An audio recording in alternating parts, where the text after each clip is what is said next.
This lesson for the Koine Project class simply makes an appeal to make Anabaptism great again. And yes, it is somewhat uh, plays off of this movement that started, I suppose, a decade ago about Make America Great Again. One of the chief features, however, instrumental in what we know today in our Bill of Rights, Constitution, Declaration of Independence, our freedom of conscience, thought, and speech, had to do with Anabaptism. And then, of course, a reminder is that atheist is a term that refers to someone who's simply not convinced by the claims, truth claims, or that God exists. So the bigger battle that involved Anabaptism was church and state, the coalition between the two. And of course, that would mean, as I've said before, atheists aren't against Anabaptist and Anabaptism. And of course, Anabaptists aren't against atheist and atheism. That is, Baptists love our neighbor as ourselves. We want to hear, and we don't want them to suffer reprisals for their exercise of their freedom of speech. Thus, there were four horsemen, as they were called, the neo atheist, Daniel Dennett, Sam Harris, Richard Dawkins, and Christopher Hitchens. Christopher Hitchens, the late Christopher Hitchens, however, had quite a distinction in that he acknowledged the Danbury Baptist and their role and participation in building a wall of separation between church and state.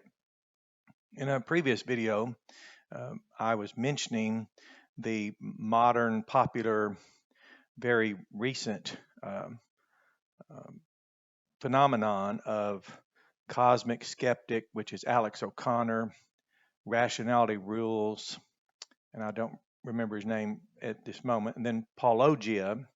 And these three are very popular. They take on people at any academic level, university. That is, they critique the arguments for God.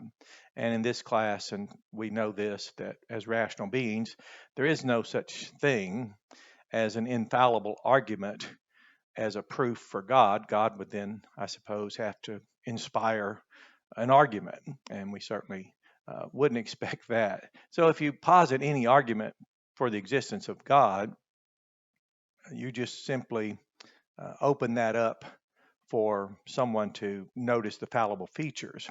And again, I'm fascinated by the uh, discussions that are taking place, the dialogue, especially knowing what made that possible, that people can literally go out, renounce God, even say he doesn't exist, and engage in dialogue with apologists, theologians, philosophers, mathematicians like a John Lennox, and challenge them, and they welcome it and invite it. That would be what we would ideally hope for.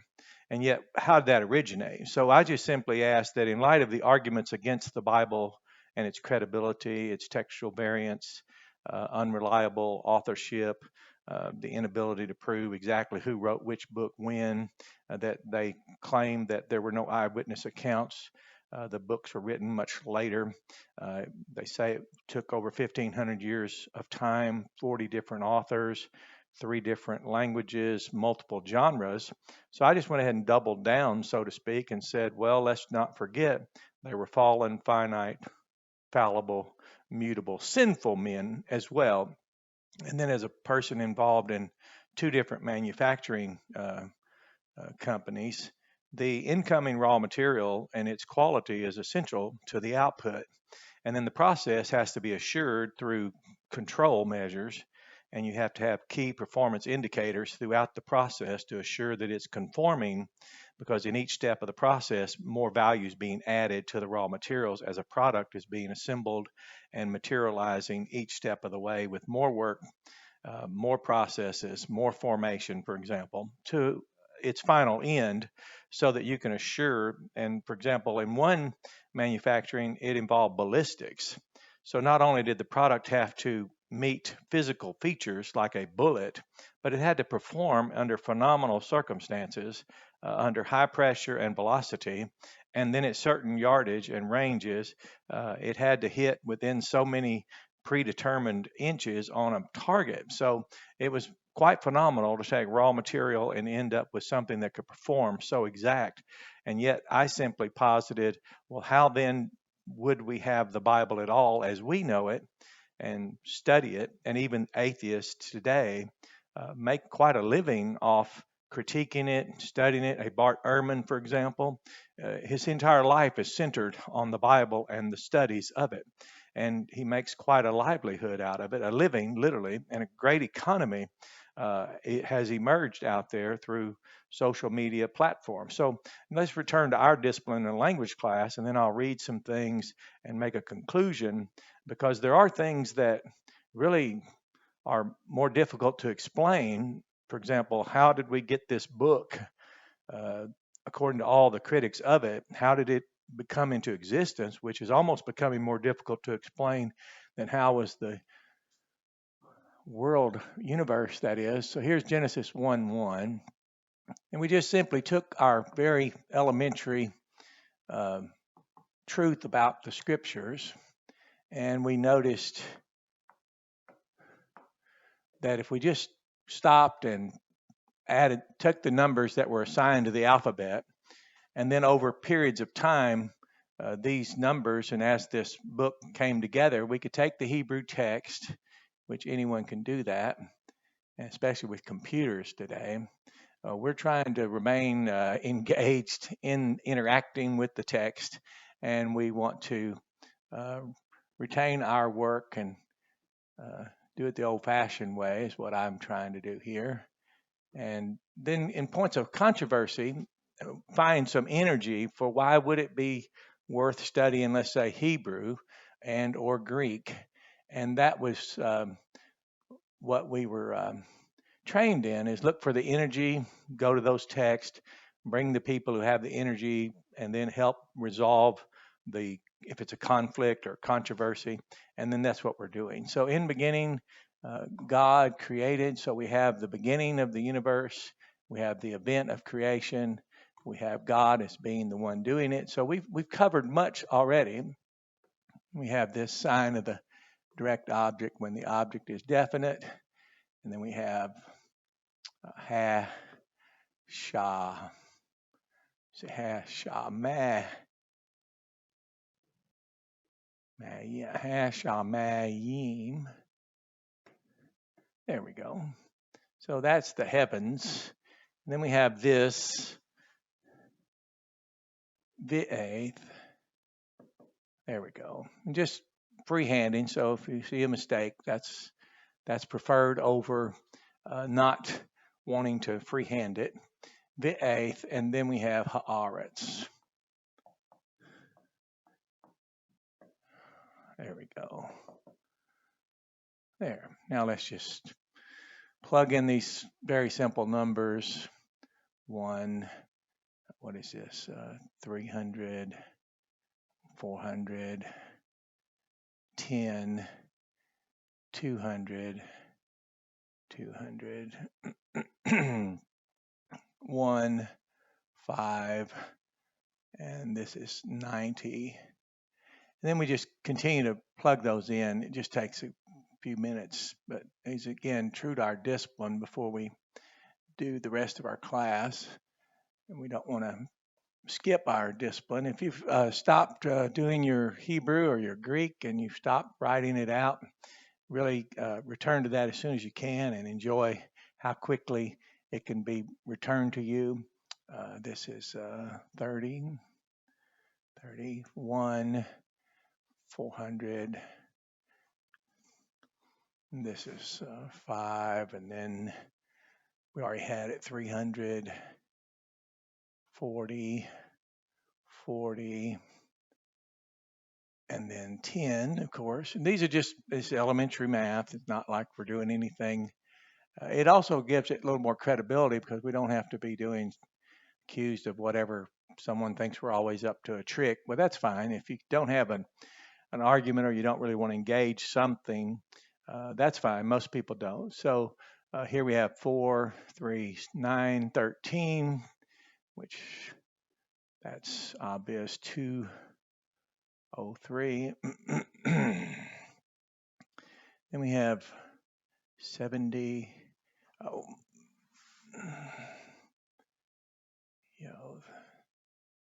that's 10. Yeah, there we go. So 50, 80, 86. Okay. We have 86. We have 401.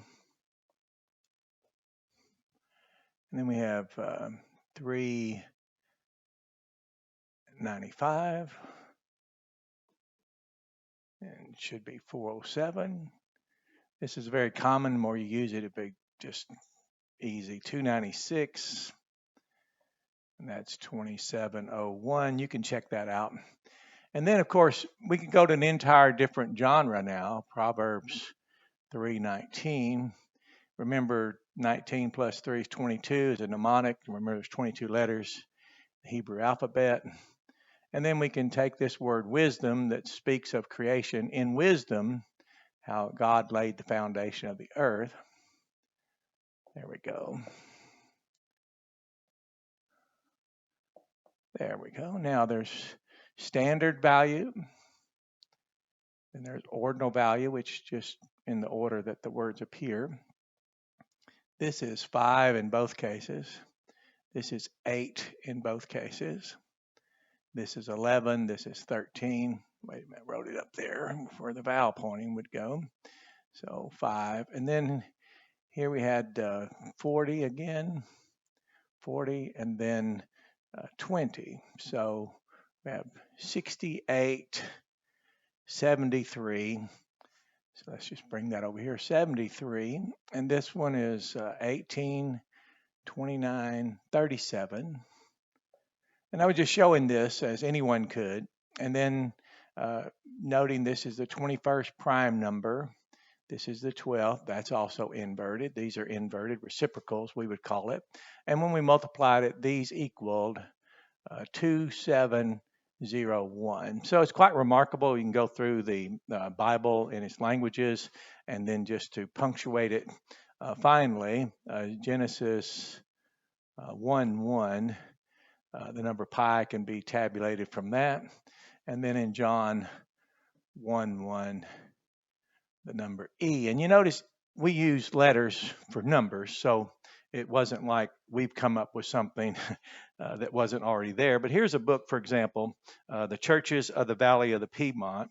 And this is, I'll read the description of it. The coalition of church and state has continually had outspoken opponents since its inception in the 4th century under Constantine, all through the long medieval night of papal terror, and up to the present day of accommodation and compromise. There has never been a time when the voice of dissent and nonconformity was not heard, protesting against established religion and coerced uniformity.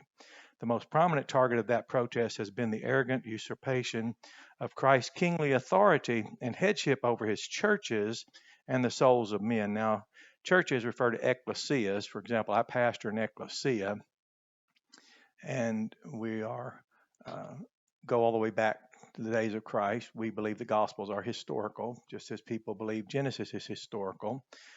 And yes, we can demonstrate when you see like for something called Answers in Genesis, they can demonstrate that you can literally go in and review it historically, and that's what we do with the Gospels. So it says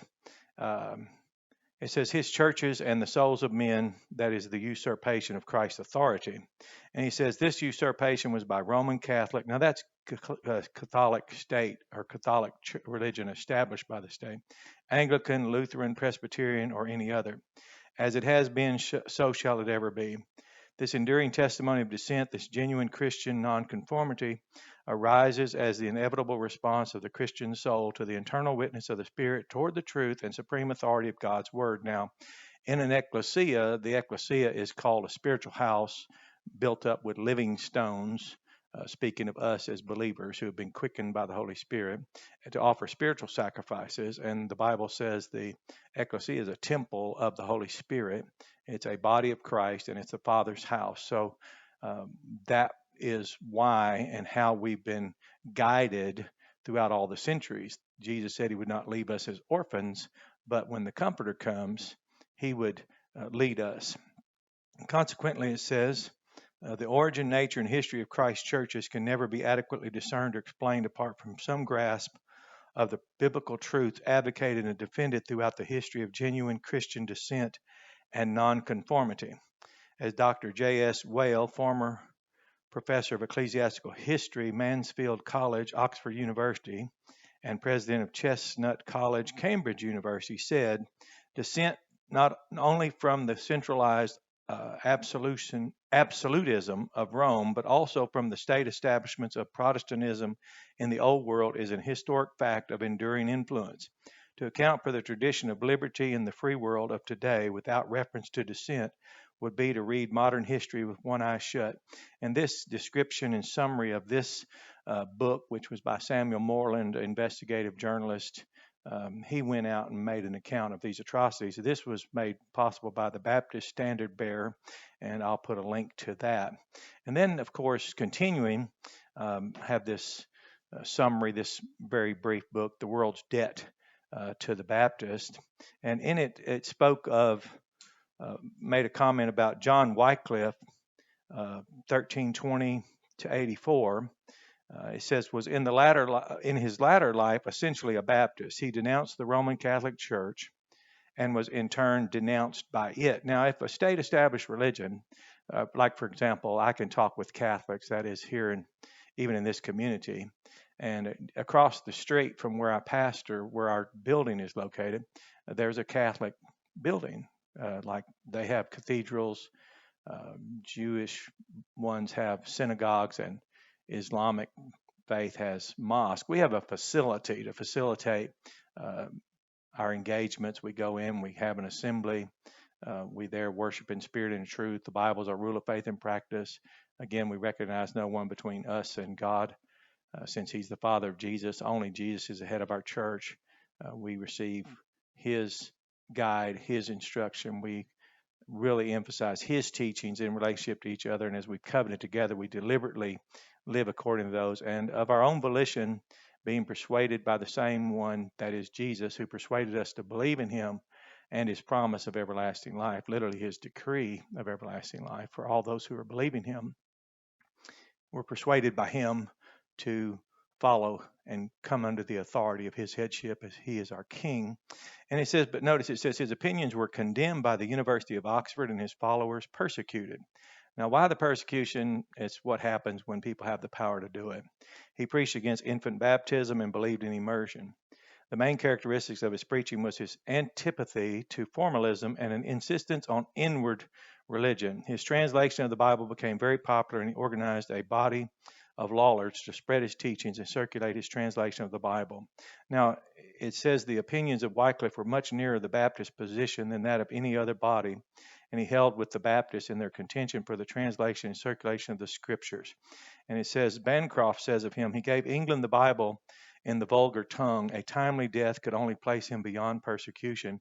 His bones were disinterred and burnt. Now, to think of the irrationality of state-established religionists who would do that is quite remarkable, because again, rationality rules. The word ratio, Latin, is the closest literal translation of our word logos, and especially when it comes to reason and computation. It says, in his ashes thrown on the waters of the Avon. But his fame brightens as time advances when America traces the lineage of her intellectual freedom, which is quite remarkable here. She acknowledges the benefactions of Wycliffe. So, for example, whatever it is about the Bible that we're hearing today, there's no persecution. There's, again, I don't even know how someone, even a theologian, philosopher, an apologist, any scholar in any subject in this country or any civil country, I don't even know how emotions are incited in the conversations, because for us as Baptists in our history, and Baptists even walked on the Trail of Tears with my family as they were being displaced from the Cherokee, that is, from Southeast United States, and then left and abandoned in a concentration camp in Oklahoma. So whoever these Baptists are, they certainly were instrumental. But I'll just show you here that from a textbook at University of Arkansas, Little Rock, we had this great study, Dr. Knutson, the late Dr. Knutson. It says the contagion of this superstition is spread not only in the cities but in the villages and rural districts as well, yet it seems capable of being checked and set right. Now, his name was Pliny. I call it Pliny because it rhymes, call him that because it rhymes with whiny. And he had to report to Trajan and literally turn these people in because of their covert activities. And he was quite concerned about it. And he would, at the threat of death, if they didn't recant and renounce their faith, which is expression of their freedom of conscience, thought, and then speech, he would determine that, well, in light of a threat of death on the third time, there must be something wrong with these people. So they were killed. Well, then Trajan said, well, if they acquiesce in the slightest, even if it's just incense, in, let's say, a burner, a portable burner, you might say, that they would carry around, then he said, just let them go be as religious as they want, just as long as they will come and show their subjection to his rule. So I mentioned before Trajan's contagion, Dawkins' delusion. Some question Newton's senility when he would talk about God because he was such a giant in the discovery and development of chemistry, and then, I mean, calculus, and worked in chemistry, that when he would mention something, his critics could only seize on that feature, always attributing some type of mental malady, which is really strange because now we have one hallucination under God. I make that pun since we're one nation under God, and atheists, again, religionists, and others take issue. So, and that's fascinating because this hallucination has produced the Bill of Rights, Declaration, and Constitution, and Baptists were very instrumental in that. And for example, in this book, What If Jesus Had Never Been Born, by the late Dr. James Kennedy, D. James Kennedy, that is. This book was brought to my attention by Dr. Terry Parrish. He's been on the faculty administration of the seminary, the oldest Bible school in the state of Arkansas, which is an independent school. The professors are actually pastors, and they built the churches in Arkansas associated together and built that school, provided early education, and have celebrated their 90th anniversary just recently. But in it, he has a list of here's a list of some of the outstanding Bible-believing scientists, because it's ironic that there was a critic said the truth is that creationists gave the world scientists. Well, that is true.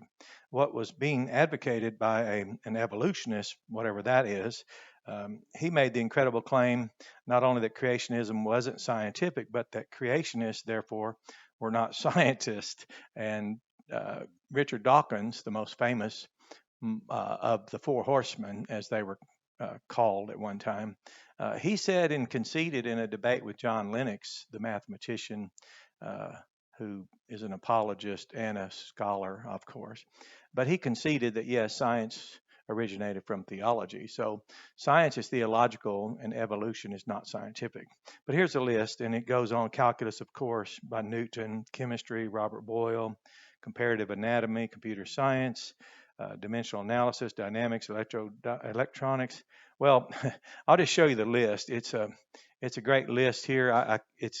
You can go online and I'm sure Google a list of creationist, Bible-believing creationists and what their involvement. Here's another book. This is called The Martyr's Mirror. In it, it shows state-established Catholic state, the Catholic state and the Protestant state, both persecuting both sides, converging on these people. It says the name Anabaptist was really not accepted by them by choice or desire, but of necessity for their proper name. Anabaptism, which is still practiced, we've baptized people who've come out of religious orders, even denominations that would teach mixed grace gospel, works that it might be according to law, so that they might establish their own righteousness. People have come out from all type of ecclesiastical orders that reflect nothing of an ecclesia. Our baptism is our way out from the established religions of men, and we sever our ties. The first word in ecclesia is out from, just like in exodos, the book of Exodus, EX, out from Odos way. So we have an entire Old Testament book about baptism, and certainly we're not embarrassed about that. It's simply that the implications aren't often remembered. That's why I said we need to make Anabaptism great again. But here's a book, Thomas Jefferson. It's a biography by John Meacham, 2012.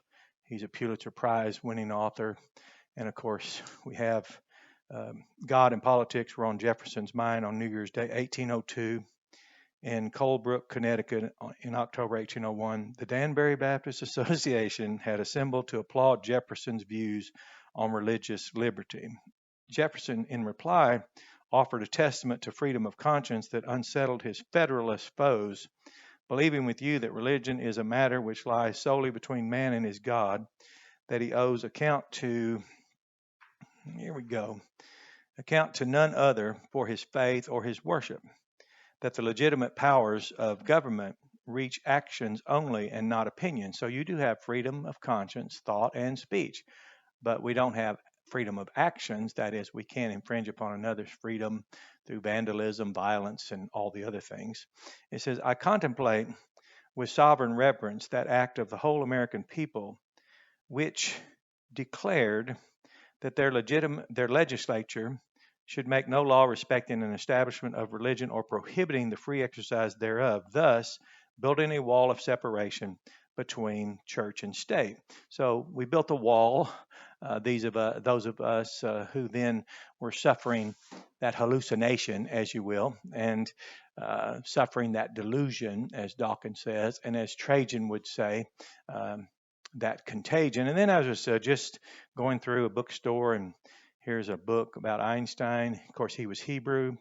Teller and Oppenheimer also were Hebrew, and they had studied language that was numeric, pictographic, and phonetic, and they learned much. They were the three Hebrew children that God used to save the Western world. So I thought, well, this would be light reading, and I picked it up and thought, well, let me see if it has any value, as I was doing research for Dr. Penn, and he was always speaking of these scientists and how science was developed, and he was convinced and was correct when he said there's a formula in the Bible, and he worked on that. Of course, he was retired for 20 years and remained very active. But it says in the United States, as I come to this text, religion and government, I wasn't expecting it. It says in the United States, religion and politics have been legally separated since the early 19th century. In a letter to the Danbury Baptist Association in 1802, President Jefferson informed the people that there would be a separation of church and state and that America would have no official denomination of any particular religion.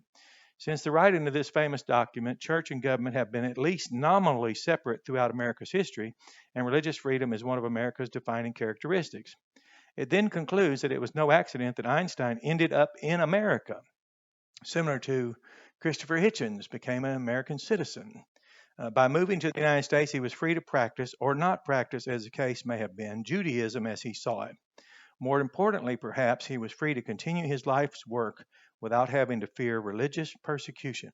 Had America been an officially Catholic country, now this book's not religious, and it's speaking in this manner. The author wrote in this manner.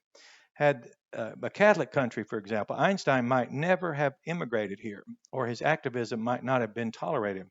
Einstein had contact with members of the United States government in many different capacities, and that degree of involvement might not have even been possible if not for the separation of church and state. So here we have the Anabaptists who don't recognize baptisms by state established religions because they bring you into their religion, they bring you into their hierarchy, they bring you into that out from which we call people to come out. So if you've been persuaded by Jesus Christ to believe him for everlasting life, and you believe his decree, his promise for everlasting life, then you come and on that profession of faith and you want to enter a body of Christ and you want to make that commitment. Now, we don't make people make our commitment because even with just social pressure, people won't come out even in a civil society where the only thing they might endure would be societal loss of, let's say, a social network. Well, here's a book, Thomas Paine, very brief booklet. It's not a textbook of any size or measure. It's not anything here, except as I was looking through it, it was only $1.50. So I noticed here, I was on page 106, it says, Anakin Hendricks, an Anabaptist accused of heresy, being burned alive in Amsterdam. So it had a sketch here. And it says in the Middle Ages, European Catholics launched crusades or wars of the cross to conquer Muslim lands in the Middle East. Muslims in turn waged holy wars called jihads or struggles in the way of God. During jihads, they demanded that conquered Christians convert to Islam. Those who refused had to pay a tax. Those who would not pay this tax were killed. So there again, Anabaptists, all instrumental in what we know. And then I'll conclude with, since time is running out, here's Newton's Principia. This is a guide to it. It's a massive book. His work, the Principia, was a 3-volume set, approximately 2,000 pages. Probably one of the most robust formulations and expressions of calculus that anyone could fathom. And yet he is a theologian, Leibniz theologian. Leibniz has written even books independent of any the calculus. He was actually writing arguments about God, arguments about good and evil. And here's my textbook, James Stewart. This is a modern calculus. It's a massive book. The subject can be overwhelming. 6 semesters I sat and enjoyed it, not endured it. Just observing and enjoying the very absolute mind of all of it, and even enjoying the fact that the calculus professor said that Newton and Leibniz were theologians, and remind you that the great, most famous atheist out there, Richard Dawkins, conceded that, which what's really to argue about, except now we find ourselves in a situation where who is it that actually accomplished what we now enjoy today? Well, it certainly doesn't fall under the category of an atheist who just simply, now remember, it's just a person who says they're not convinced of the truth claim that God exists. Okay, so don't know if they fell under the category of persecutors or not. It seemed to be state-established religion. And here's a quote, April 23rd, 1910, The Man in the Arena. And it says, it's not the critic who counts, not the man who points out how the strong man stumbles or where the doer of deeds could have done them better. The credit belongs to the man who is actually in the arena. And yes, Christians were actually placed in massive arena coliseums and were made sport of and taught the horrible lesson of what it is to go against the state and the state-established deities, whatever they might have been. It says, this person who strives valiantly, who errs, who comes short again and again, because there's no effort without error and shortcoming, but who does actually strive to do the deeds, who knows great enthusiasms, the great devotions, who spends himself in a worthy cause, who at the best knows in the end the triumph of high achievement, and who at the worst, if he fails, at least fails while daring greatly, so that his place shall never be with those cold and timid souls who neither know victory nor defeat. Now that definitely describes my former professor, Dr. John Penn. He would get in the arena and encourage others to join him. And here's a comment, a quote from a book about calculus. Without calculus, we wouldn't have cell phones, computers, microwave ovens. We wouldn't have radio, television, or ultrasound for expectant mothers. No, we wouldn't have GPS for lost travelers. We wouldn't have split the atom. We wouldn't have unraveled the human genome or put astronauts on the moon. We might not even have the Declaration of Independence. Now we're full circle back to the declaration of our independence from state-established religion and tyrannical kings and maniacal religious rulers. It's a curiosity of history that the world was changed forever by an arcane branch of mathematics.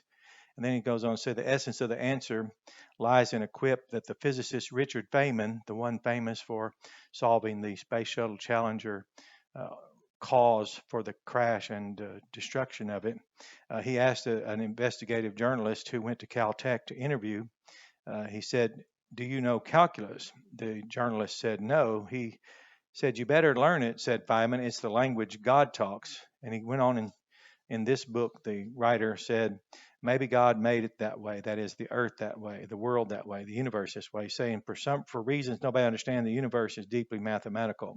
Then he went on and said something very fascinating. There seems to be something like a code to the universe, an operating system that animates everything from moment to moment and place to place. Calculus taps into this order and expresses it.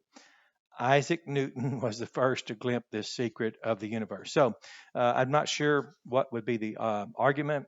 I don't know what the banter is all about when we discuss what's actually been accomplished. And let's say you're a believer and you say, well, I don't know how to speak back and handle these arguments.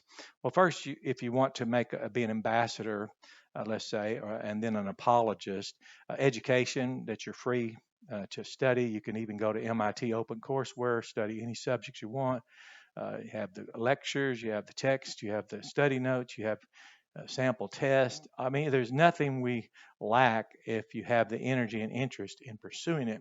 It's just that sometimes people paint themselves in corners where they don't intend it. For example, how will, let's say, modern popular atheists explain under their own rationale of how critical they are of the lack of credibility of the Bible? How did it come into being? What was the process that oversaw it to result in what we have today? And there are people who even evaluate the King James Bible with computer software, and I will assure you it's astounding, because that's the last, what I call, handmade Bible, which was what caused me to pursue the history of how it came to be. And it's taught in the seminary how we got our Bible. And when you study it, it would be difficult. I wouldn't run the process. I wouldn't have used the raw material. I wouldn't have selected those people. But even in the Bible, it speaks of God in the Torah, that is the first 5 books of Pentateuch, of how he chose a people that were the least of people, speaking of the nation that we would call the nation of Israel, and not what the national Israelites are, the Jewish people today are, who rejected Christ, but then his covenant community. But he intentionally did that so that he would be glorified and the glory would go to him for all that he would accomplish. Just as in New Testament churches, we don't have the hierarchy, we don't have the state backing us to use the military and the police to, quote, enforce our dogma. Our power lies in the message we preach, which is the correct message of the gospel of the glory of Christ, his grace, his love, his kindness, his mercy.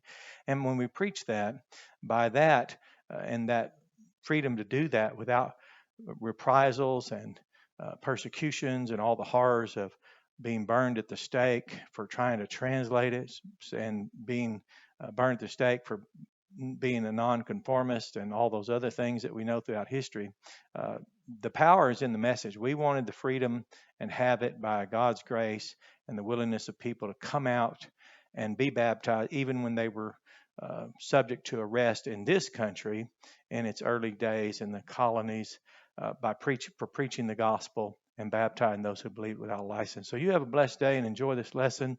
But this was just a small sample, and it seems that it would be on others to explain how did this product that we have today, so precise in its mathological format, those men could not have worked together. They could not have collaborated. They didn't even live at the same times. Their backgrounds were different, their vocations and professions. So listen to what people are saying, and they'd admire what God accomplished through fallen, finite, fallible, mutable, sinful men, such as myself and others, and give him all the glory. And if you can debate someone and you have an opportunity to be in a discussion, be thankful that that's it. That's what you want. You want to catalyze the conversation, and we turn it and catalyze it for the glory of Christ, and so that his Father would receive that glory ultimately, and that our neighbors would receive the good. So you have a blessed day and enjoy this lesson.